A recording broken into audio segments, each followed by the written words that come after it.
जय श्री राधे राधे दोस्तों, आप सभी का आपके अपने YouTube चैनल अध्यात्म भक्ति में बहुत बहुत स्वागत है।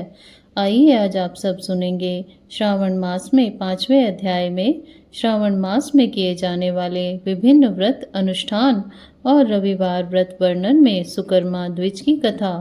तो बोलिए प्रेम से भगवान भोलेनाथ की जय, माता पार्वती की जय, सर्व देवी देवताओं की जय। ईश्वर बोले कि हे सनत कुमार, करोड़ों पार्थिव लिंगों के महात्म्य तथा पुण्य का वर्णन नहीं किया जा सकता है। जब मात्र एक लिंग का महात्म्य नहीं कहा जा सकता तो फिर करोड़ों लिंगों के विषय का क्या कहना।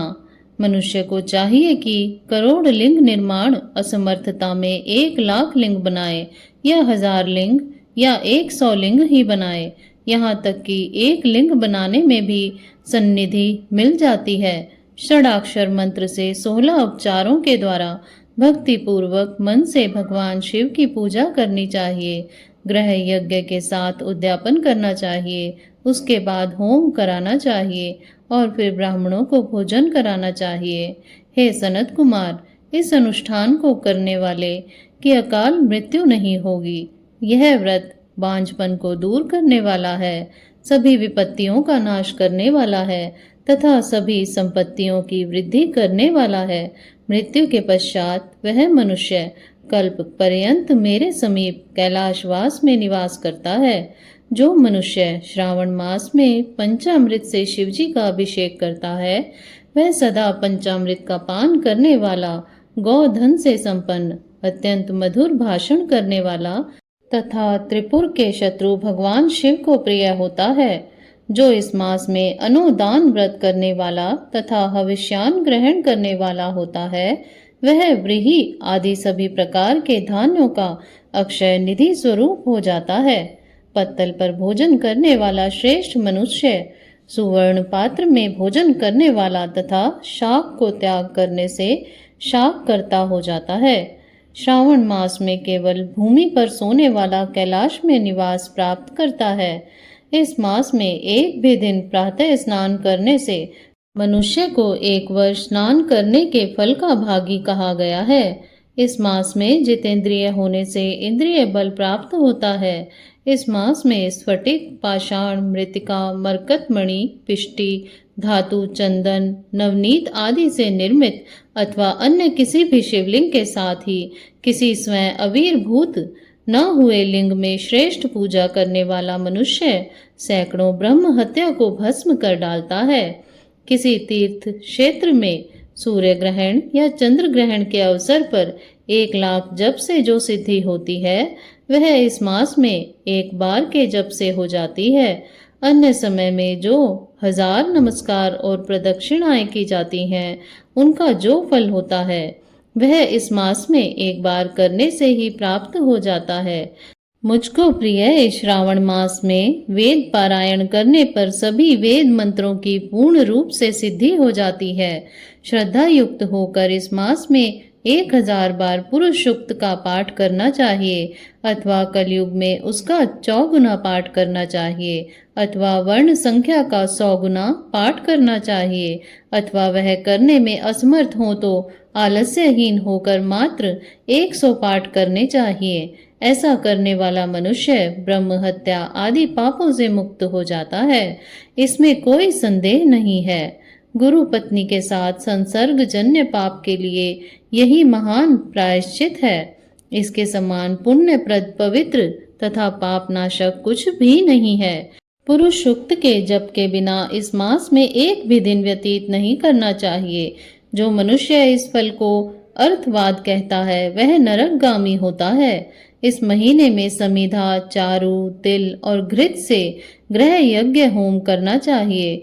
शिवजी जी के रूपों को भली भांति ध्यान आदि करके धूप, गंध, पुष्प, नैवेद्य आदि से पूजन करना चाहिए और अपने सामर्थ्य के अनुसार कोटि होम, लक्ष्य होम तथा 10 सहस्त्र होम करना चाहिए।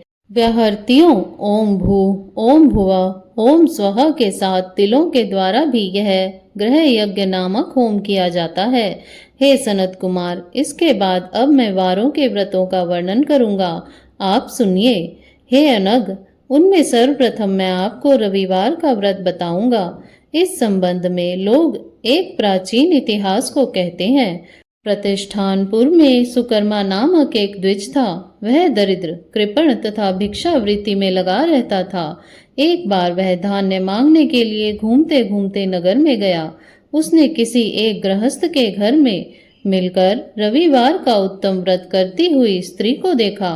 तब उसे देखकर वे स्त्रियां परस्पर कहने लगी, इस पूजा की विधि को शीघ्रता पूर्वक छिपा लो। इस पर वह विप्र उन स्त्रियों से बोला, हे श्रेष्ठ स्त्रियों, आप लोग इस व्रत को क्यों छिपा रही हैं? समान चित्त वाले सज्जनों के लिए परमार्थ ही स्वार्थ है। मैं दरिद्र तथा दुखी हूँ। इस श्रेष्ठ व्रत को सुनकर मैं भी इसे करूँगा। अतः आप लोग इस व्रत का विधान व फल अवश्य बताएं। स्त्रियां बोली, हे द्विज, इस व्रत के करने में आप उन्माद तथा प्रमाद करेंगे अथवा भूल जाएंगे अथवा इसके प्रति अभक्ति या अनास्था रखेंगे। अतः आपको यह व्रत कैसे बताऊं? उनकी यह बात सुनकर उसमें जो एक प्रौढ़ा स्त्री थी, वह उस ब्राह्मण से व्रत तथा व्रत की विधि बताने लगी। हे ब्राह्मण, श्रावण मास के शुक्ल पक्ष के प्रथम रविवार को मौन होकर उठ करके शीतल जल से स्नान करें और उसके बाद अपना नित्य कर्म संपन्न करके पान के एक शुभ दल पर रक्त चंदन से सूर्य के समान पूर्ण गोलाकार 12 परिधियों वाला सुंदर मंडल बनाएं। उस मंडल में रक्त चंदन से संज्ञा सहित सूर्य का पूजन करें। उसके बाद घुटनों के बल भूमि पर झुककर 12 मंडलों पर अलग अलग रक्त चंदन तथा जपा कुसुम से मिश्रित अर्घ्य श्रद्धा भक्ति पूर्वक सूर्य को विधिवत प्रदान करें और लाल अक्षत जपा कुसुम तथा अन्य उपचारों से पूजन करें। उसके बाद मिश्री से युक्त नारिकेल के बीज का नैवेद्य अर्पित करें। आदित्य मंत्रों से सूर्य की स्तुति करें और श्रेष्ठ 12 मंत्रों से 12 नमस्कार तथा प्रदक्षिणाएं करें। उसके बाद 6 तंतुओं से बनाए गए सूत्र में 6 ग्रंथियां बनाकर देवेश सूर्य को अर्पण करके उसे अपने गले में बांधें और पुनः 12 फलों से युक्त वायन ब्राह्मण को दान करें। इस व्रत की विधि को किसी के सामने नहीं सुनाना चाहिए।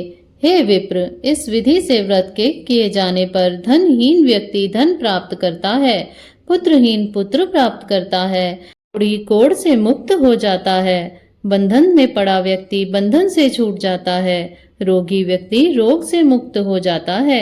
हे विपेंद्र, अधिक कहने से क्या प्रयोजन?